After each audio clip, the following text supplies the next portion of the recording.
And we welcome you into Morning Brew with Jaffe and Razor. Old school brew, Razor, as we do this legit in the morning.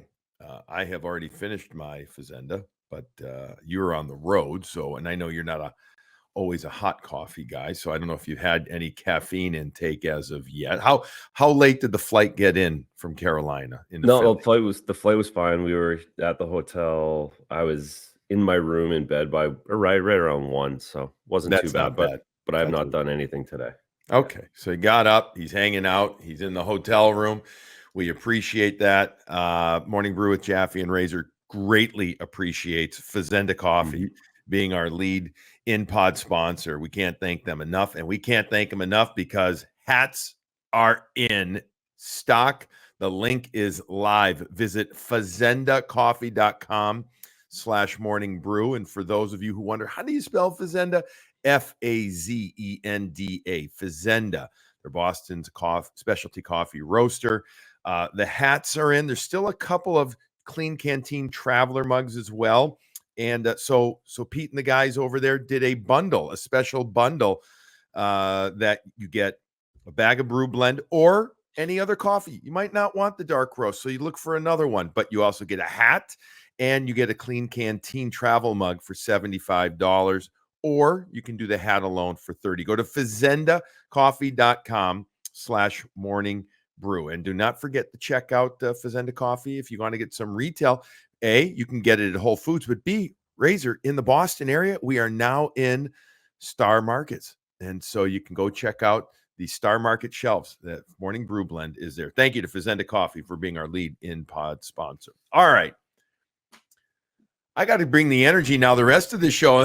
Yeah, you do.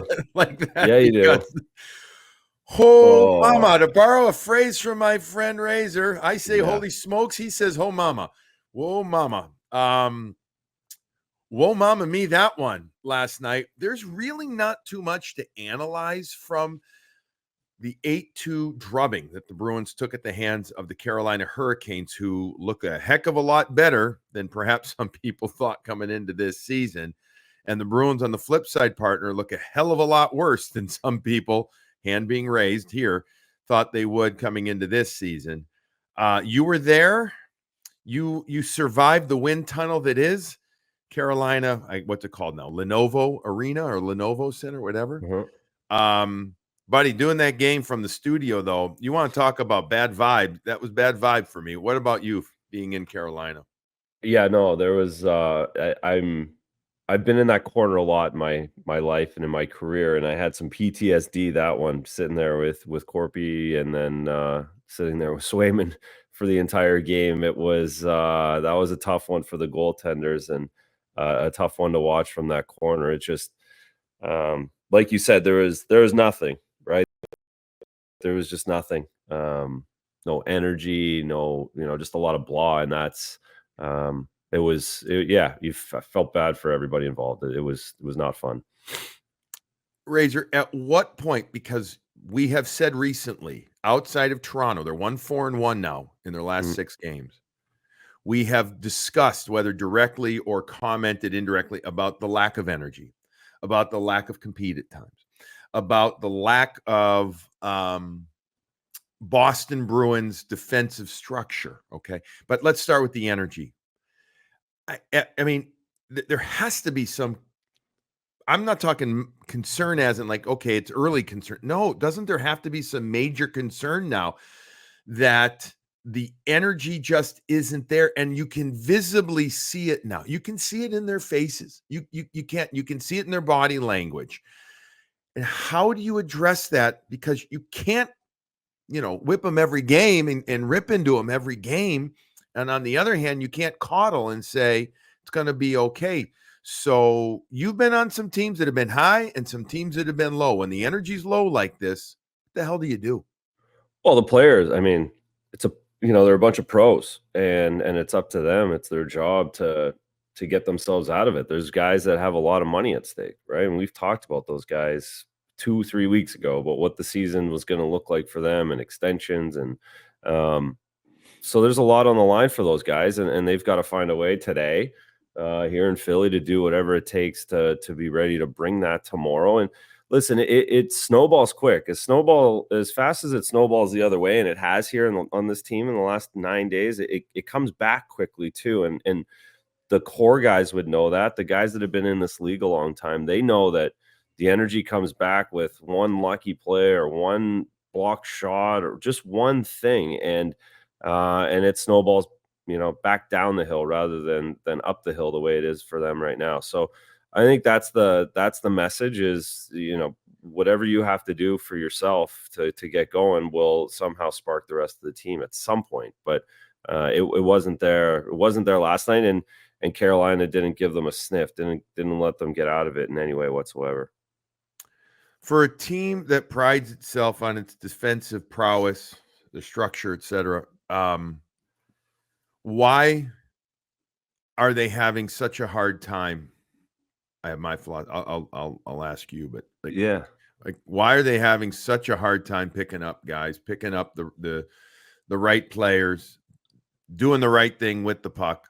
Why are they playing so slow right now? Because that to me is indicative of a lot of their problem. Well, I that think they can't. Yeah, I think both are connected. I think their zone entries defensively and their reads defensively on where to go are slow, and they're not getting to the right spot. So they're giving up goals like Orlov's and the one in the third. I lost track, but there was another one. Peak knocks it down. It goes right to a guy that should be picked up. I mean, there's 4 white jerseys around those people. And then because they're not in structure there, when they do get the puck, there's no outlets. There's no one's going. Everyone's waiting for someone to get the puck rather than anticipating that the defensemen are going to get the puck and where they're going to go with it. So it's very, very disconnected at times. Of course, it seems like there's a new player on every line that can affect it. Certainly, that they haven't picked up the system precisely the way that the coaching staff wants them to have yet. And the rest of the players and the guys that have been here a while that do understand where they want the puck to go. And another, communication, some of it. And I think it's just that lack of energy, that lack of focus, that lack of confidence that's also bleeding into that part of the game. Because again, that was most disturbing and has been the last couple of games is just the way they defended entry wise, whether it's PK entry, whether it's 5-on-5 entry. Teams are getting into the zone so easily. So easy. Yeah. I mean, was it one of the power play goals? Marty Necas, right? It was Necas. I think it was 1-against-4. We showed it in the studio. He literally came through the middle of the ice into the offensive zone. And it was a box in one. That's what it was. And the one was Marty Necas. Yeah. And he was able to slice so gracefully, like a slalom water skier. He just kind of slid, it made a nice little cut to his left, and the next thing you know, holy smokes, he's into the offensive zone unimpeded. You brought up lines. You brought up new guy on each line, everything. Are we seeing too many line changes in the sense of, I understand that a coach's hammer consists of basically 2 things. One, the most important, the most enforceable thing is ice time for a player, right? Whether it's shifts, time, time of period, etc. How much a player plays. That's what it comes down to. Uh-huh. But then it's also line combos. That's the second thing. What can a coach do? Because there are messages that can be sent, certain things, and guys know which one's the first line, so to speak, and the fourth line. But we're seeing a ton of different line combinations coming up. Are we at the point, from a coaching perspective, that perhaps they go with certain lines for, 2 games, 3 games? I know you can't go more than 2 or 3 games if things aren't working. I get that. But to give the guys some continuity, is that perhaps something that needs to be considered, Razor? I think so. I think that perhaps you stick with some lines. If some guy's playing, just brutal and turning pucks over and whatever, okay, then you got to sit him, I guess. But on the other hand, if everybody's kind of in this malaise of mediocrity, and that's, we're not even at mediocrity, we're at malaise of what right now, do you maybe just got to stick with lines for, say, 2 games and see if you can get something going? That would be my guess. I think they've been, to your point, they've been trying to send messages and just trying to get guys to, again, you brought up, where is the energy going to come from? Where is that going to, and that's what the coaches have been doing. They've been trying to do that. They've been trying to pass some good energy along. They've been trying to move bad energy down, whatever it is from these different players. That's what they've been trying to do. And line changing is kind of the only way to do it. I would expect, I have no reason to know any of this, but I would just expect that fourth line to go back together this weekend. I think they've just been too good and so good, and you hope that they pass it along, but I don't know if they're really capable of doing that. I think they're better off in a situation where they just do their own thing and everyone else Right. watch when they're on the ice. Right. And then I'm with you on that. I just think splitting them up like they tried. Again, I'll give it the effort, the intent was good type of thing, but I don't And you know. want to reward those guys, just once, and again, maybe it kicks. Like that's how guys end up becoming. That's how Brad Marchand ends up moving up lineups, right? Like that's kind of the hierarchy of the NHL, and that's what John Beecher could have had a hat trick last night, and then he could have been on the first line. He could have been an all-star. The rest, like that's something that you do have to throw bones at certain times. Of course, it's tougher when you're losing. You're going to get criticized for it, but that's really how you do it. But it didn't work last night. Those guys missed that one opportunity. Now put them back together, let them go do their thing, and give them another opportunity somewhere down the line. Yeah. Yeah. I got some numbers here I'll just, I'm not trying to, I'm Well, looking there's at just a lot things of and, offers, right? Like, well, not just even offers. I mean, in no particular order. Boston is now tied for they're the number 2 most shorthanded team. San Jose's taken over the mantle of number 1, albeit they've played one more game. Boston has been shorthanded, I think it's 50 times now. They're tied for the most power play goals against with 12. They gave up 3 for the third time this season. Razor 3 power play goals against in a game. That's 3. not good. No. Interestingly enough, they are the number 1 team in the NHL as far as power play opportunities go, with 47. They've had 3 5-on-3s. They've scored 1 goal, albeit it was not even off a shot. It was off of a deflection off the outside of a guy's leg last night, right? When Brad Marchand tried to move it through the triangle, so to speak, and it hit Slavin's leg. That's very concerning, the power play, especially the 5-on-3. Those change the tenor of an entire game. We talked about that the other night. They have the most power play time on ice in the NHL at 76-26. But yet, so all that, I mean, the problem is they're not killing penalties well. They're not producing on the power play. They have 16 goals for at 5-on-5, which is tied for 25th overall in the league, or near the bottom of the list. 6 times this year, 4 more goals against. As I already said, 3 times this year, 3 power play goals against. Interestingly enough, we thought the faceoffs would be really, really good, right? You bring in Elias Lindholm, you already have other guys there. 5 times this year in their 11 games, they've been under 50%. Details, passing, receiving, staying in the battles, little things, Razor, have been very poor. Overall execution. With all that said, you bring up coaching, Bud, trying to do different things. There's been a lot of chatter. There's been a lot of chatter out there already about, you can't trade everybody, you can't do this and that, so moves have to be made. Where, when you hear stuff like that, where are you at with that, Razor? I think a 4-6 team in the NHL. It's I don't hold a lot of merit to it. I haven't really heard anybody other than X talk about it. I haven't. Well, that's what I mean. There's been a lot of that. I haven't heard a lot of hockey people talk about it and being.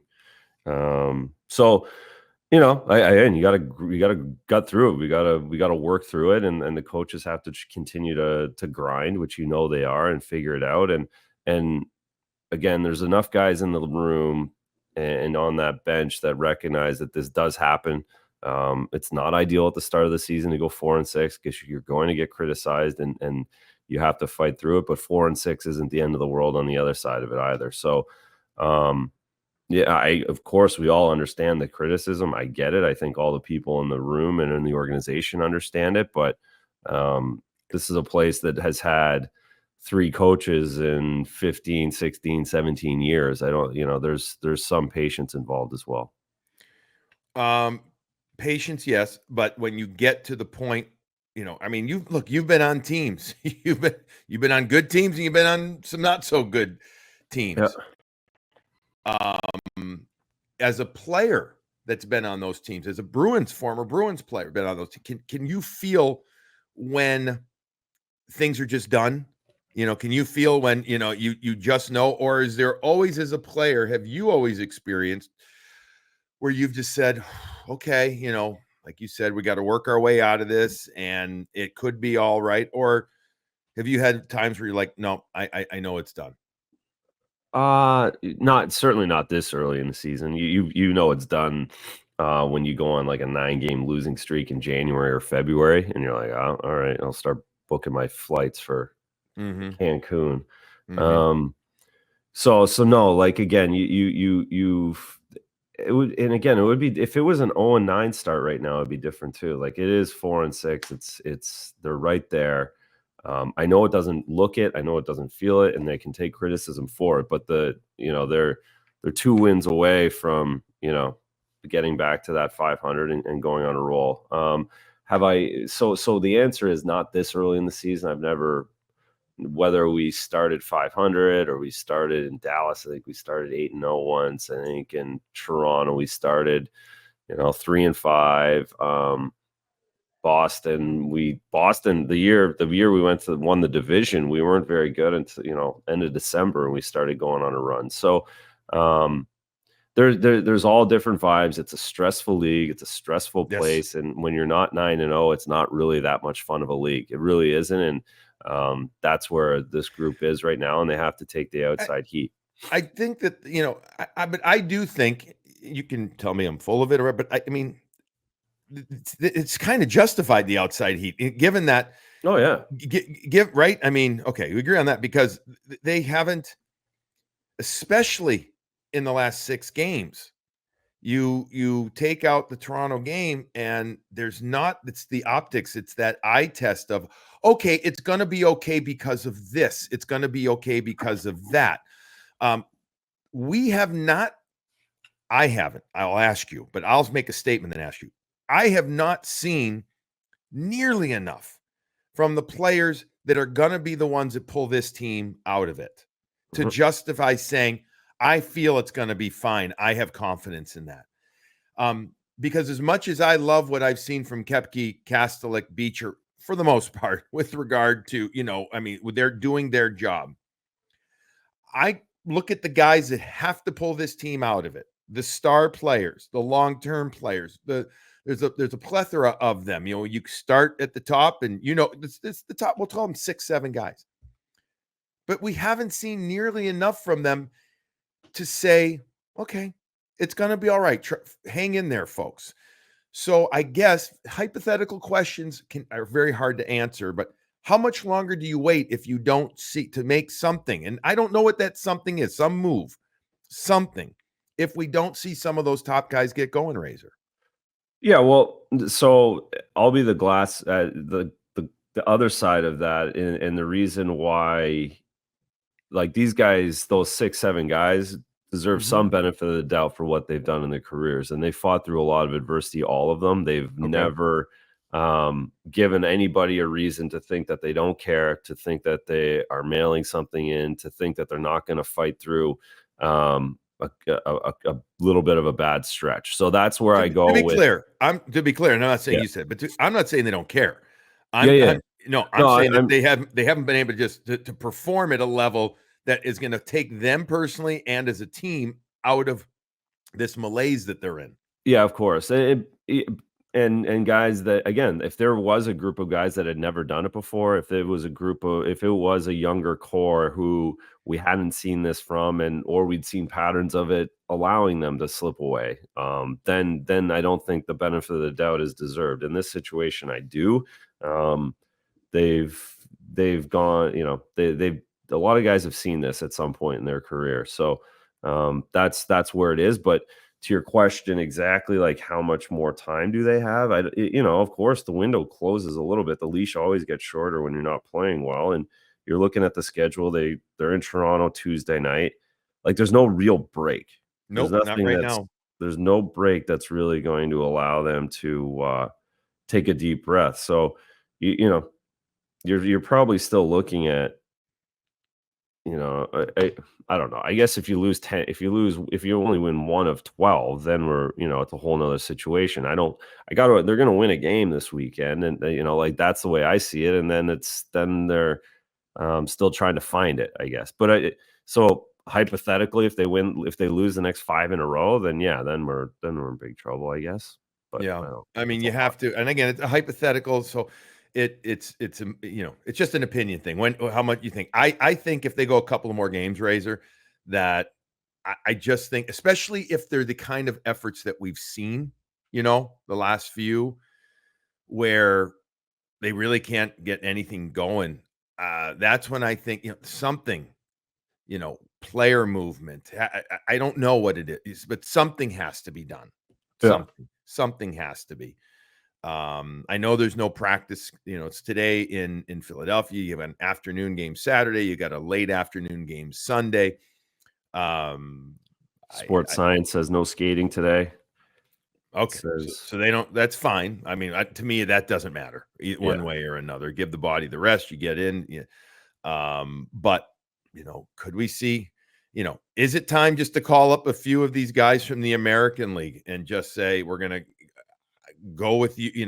Go with you. I mean, Uh-huh. it's more grind guys, but well, maybe they're willing to do things that other guys aren't willing to do. I don't know. I know And it's not the end all be all, but maybe it's a temporary burst of adrenaline or something. Well, and again, it's that other message, right? Okay, I'm not playing well. I'm going to get moved or off of my line or down the lineup. And then the next one is I'm not playing well and some kid's coming to take my job. So then that's another message. So that is definitely a valve that hasn't been used, that they have, that I'm sure they'd rather not use. But if this weekend doesn't go well, I would expect that to be the next one.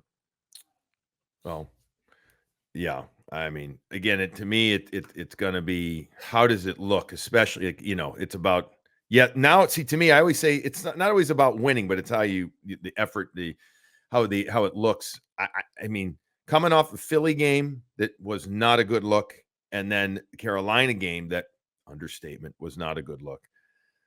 They got to get a good look, Razor, and they need to win. They need it. They absolutely have to. I don't. You can't go into Philly and you cannot play anywhere near what you have done. Otherwise, you are going to be. I don't know. You can't sell the farm anymore, right? You just can't, given the Yeah. salary cap and the movement. But you're going to be doing something. Speaking of selling, let's take a moment here and recognize our two sponsors for this morning brew with Jaffe and Razor. If you are looking to buy, sell, or lease a new place in Massachusetts, Rhode Island, or New Hampshire, well, then you got to check out RTN Realty for all your real estate needs. And RTN Realty is led by Chris Gentile. He's got a staff of 16 agents. They've got you covered no matter what you're looking to do. Nothing too big or too small for RTN Realty. They handle all types of things, Razors, all type of transactions. Speaking of that, Chris has over 2,500 transactions throughout his career. Reach out to them at rtnrealty.com. Call 617-835-0845. That's directly to Chris Gentile. You can also email him, cgentile, Gentile, at rtnrealty.com, and get yourself a no-pressure consultation. Real estate market is ever changing. How's that for an understatement? You need someone you can trust. You can trust this guy and this company. And they listen to what you want, not what they want you to do. So go to rtnrealty.com. Tell him you heard it on Morning Brew with Jaffe and Razor. Say hi to Chris from us too. Tell him he's supposed to get his ass to skate on Thursday. He was supposed to. He promised he was going to be there.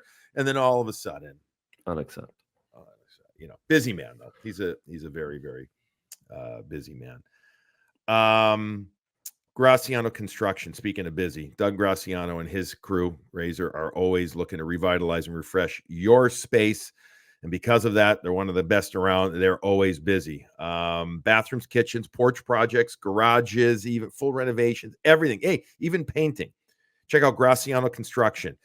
The best part about Graciano Construction, they do it with pride and amazing professionalism. They listen to the customer and the customer first. Doug and his crew somehow make doing the home remodels or the projects actually somewhat fun. And trust me, I've used them before, and I can tell you it's an enjoyable process. Great communication with them. They take care of you. Visit GracianoConstruction.com or call 508-330-7589. Yes, I think refreshing and revitalizing the Bruins house would be appropriate. Maybe they could call Graciano Construction. All right, let's go over a few positional things. Goaltending, where, when you're on a tough team like this, Razor, and goaltending, you said it was, a tough night for Swayman and Korpisalo. What kind of pressure do you put on these guys? What kind of responsibility do you put on, in particular? Well, let's talk more Swayman than anything. The eye test, he didn't play against Philly, but the eye test against Carolina, and in general, now that you've had a decent amount of work to analyze this year. Yeah, no, he looks good. Moving pretty well. There was so many seam passes last night and open plays. It was just under siege, and not a game that you would ever draw up for any goaltenders. So he's gonna have to flush that, and this is the part of the starting goalie stuff, right? This is it right here, because he's going back and he's playing Saturday afternoon, and you got to go get the win when you're not feeling perfect about your game because you just got pulled last time, and you got to find it, and you got to go out there and do it. So this is where you start making your starter money in this situation, exactly. But I think he's up for it. I think he feels pretty good about his game, and I don't think last night going through the video is going to change the way he thinks about it or sees himself out there. So there's pressure. This is why you get the big deal. There's pressure on that to get your team out of it, to find a way to steal a win. Again, that's like what I talked about, that snowball going the other way. It's a goalie making 1-on-40 and winning 2-1 when they shouldn't, killing 4 penalties when they shouldn't.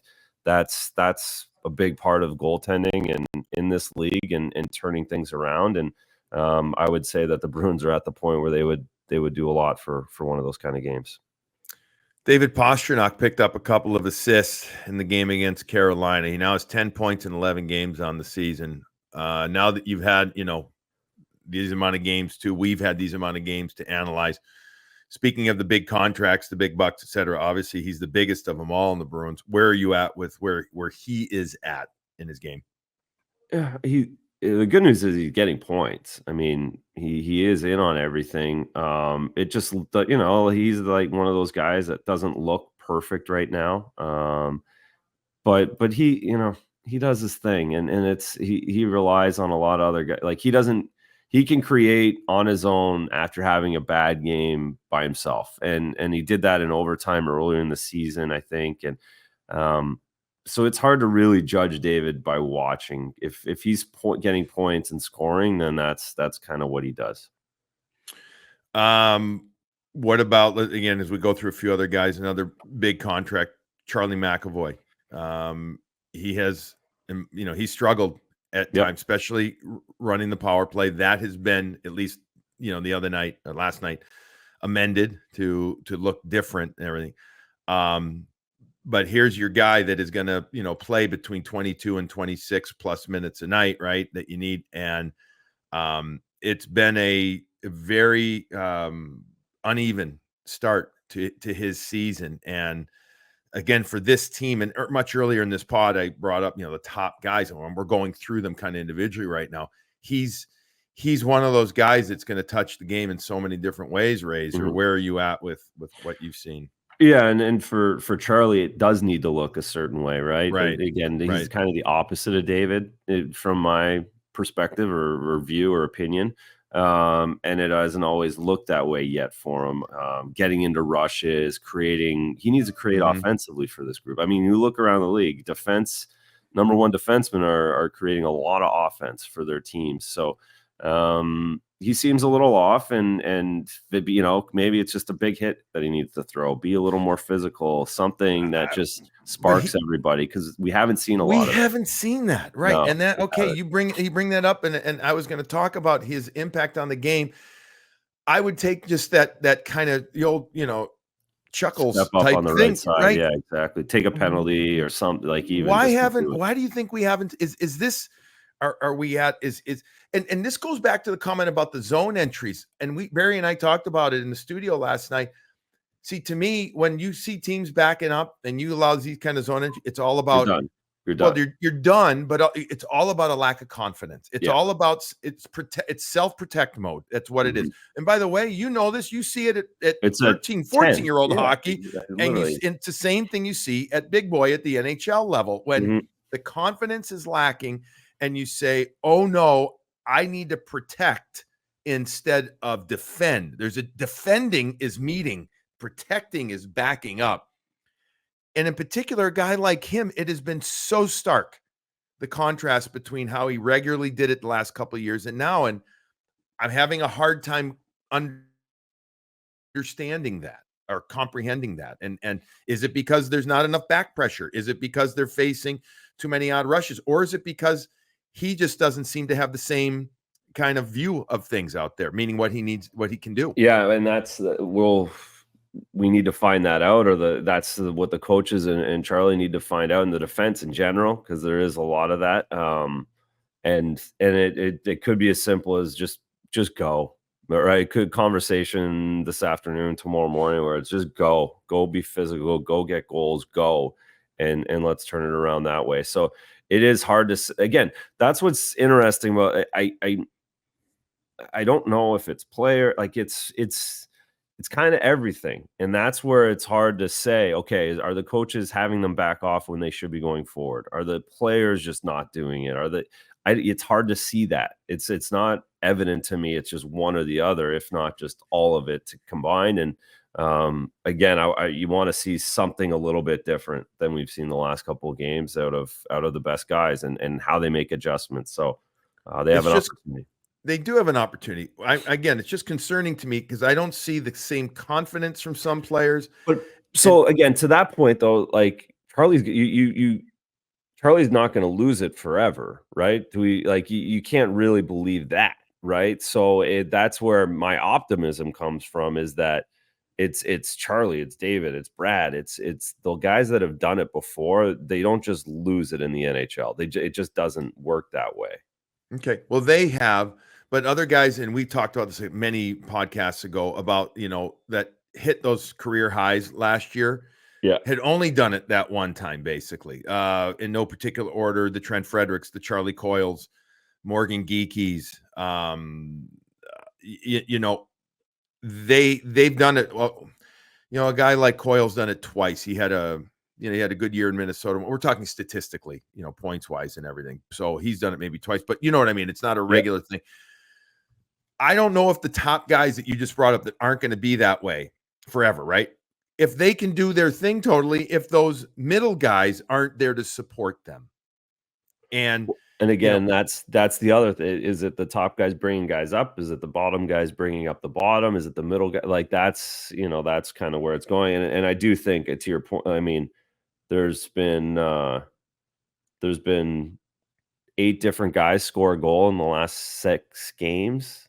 Like, that should be 8 guys in one game. 8 guys, like Carolina might have had 8 guys score last night. right, right. So that's again, I know you're going with the second tier of career highs last year. Were they brought along from the guys above them? I think they were, and that's where it really starts. A lot of change has to happen. Um, you know, I know that our listeners and our viewers, uh, they appreciate your calmness and your read, you've got the nice outlook. And I do too. I appreciate it greatly. I'm just telling it's I watch it and I want to say, Razor, all right, I see this, so I can see that they're gonna pull themselves out of it. I Mhm. haven't seen that now, except for the Toronto game. And I think that's what makes this probably worse is that you see it in the Toronto game. And now I'm saying, instead of, like at the Philly game afterwards, I'm like, all right, come on. Like, you went from that to that. But now I see after the Carolina game, and you sit there and say, wait a second, is this what it is? Was the Toronto game an anomaly? Yeah. I know we're going to have to find out. I get it. You said there's no breaks. Well, no, but in the 7, last week, it is, right? The last 10 days, it is. It it's an is the anomaly. outlier now, and Yeah. that's, of course, that's the concern. Of course. Yeah, that's the concern. So I've said this before. I'm saying something. They've got to get it right this weekend. Otherwise, Yeah. something's going to start happening. There has to be. I'll go back to this too. You got Tyler Johnson around. What are you doing with that? Meaning, I guess the other question is, maybe this is his best opportunity, so he's just willing to wait. But you've got a guy that, if you believe in, let's get him going. He's practicing hard with you. Let's get him going. I figure, get him in. You got to try something. Call somebody up. If you have to make other moves, you're gonna make another move. You know what I mean? You're gonna have to try. It's a very easy game playing, executive on this side of the microphone, so to speak. It's very easy. So I will not just say, God, flippantly go do, but something has to be done, Razor. If I'm doing the hypothetical, if this weekend does not end well, but you have to make some kind of adjustments to it, right? You just have to. Yeah, and again, there'll probably be some kind of there'll be something switched up with everyone sitting around thinking about it all day, whether, somehow in the lineup or on back end. So I'm sure Geeky's back in and somebody else is out like that after an 8-2 game, probably on the back end too. That's a very good possibility. You get Waterspoon, that's just how it happens, and that's the adjustments today. And you need your star players to get going. That's going to be it. To me, that is the most major factor. You need Swayman to make 30 on 31. You need McAvoy to get 3 assists. You need David to score twice. You need Marshy to score twice and win 4-1. That's where you need something. That's what you need. Yeah, but I think I'm putting now. I'm putting the major onus on the big boys to pull this team up. It is time to grab onto that rope and pull them up. Yep. I just think it's where it's got to be. All right. Anything else you want to address on this one? I want you to have a good day off. Do you have anything planned for your day fun. Off? Yeah. No, not right now. I haven't thought about it. I was waiting to see what the day held. So, okay. But it's going to be a hangout day. It's going to be a relaxed day. Enjoy the quietness of my day. Are you in a good part of the city? You? I got a lot of shit. Yeah, we are. I think we are. All right, good. So you can get yourself the good food city. At least it used to be. Philly used to be. Yeah, go find a juice this morning, a Philly cheesesteak this afternoon, and clean that gut out with that kind of food. Yeah, that's good. Exactly. Stuff. All right, RC, the man. Thank you, buddy, for doing this time in the morning. We appreciate it. Razor, appreciate you getting up. I think you were probably up, but getting up and doing this at this time too. Folks, we appreciate you taking time to listen and to watch. Remember, go check out fazendacoffee.com/morningbrew for these stellar hats that are fully in stock right now. And also don't forget to take a look perhaps at the bundle, the Morning Brew with Jaffe and Razor bundle. I can't believe I'm saying this, Razor. We're getting closer to holiday time, and it could be a great holiday. I know. We're still a little ways away, but you want to make sure you get a hat. There's limited amounts, so go do that. But if you also want some coffee and a traveler, take a look at that. All right, Boston Bruins lose 8-2 to Carolina. They're back at it Saturday afternoon in Philadelphia, where Razor will be. I'll be in the studio. Sunday, Razor, you and I will be back together, meaning at home ice. Jack Edwards getting recognized. Sunday evening against the Seattle Kraken. So Jack, rightfully so, getting recognized for his 19 years of amazing, unique, intense awesomeness. I mean, Jack is. I'm really. I didn't get. Did you get to see him the other night or no? Or just see him on TV? I didn't talk to him. I just saw him on TV. Yeah. Yeah, I didn't either. So I'm really looking forward to seeing the legend Jack Edwards on Sunday, and him getting his due and getting recognized. So that'll be a lot of fun, both in arena and on Nesson. So that'll be great. All right, folks, hang in there. We're hanging in there. Go Hang have in there. yourself an extra Hang in there. something. And next show is after Sunday night's game. We will not do a show Saturday. We'll do a show Sunday night after the Bruins Kraken game. Everybody have a couple of good days. Have a couple of good cups of that coffee.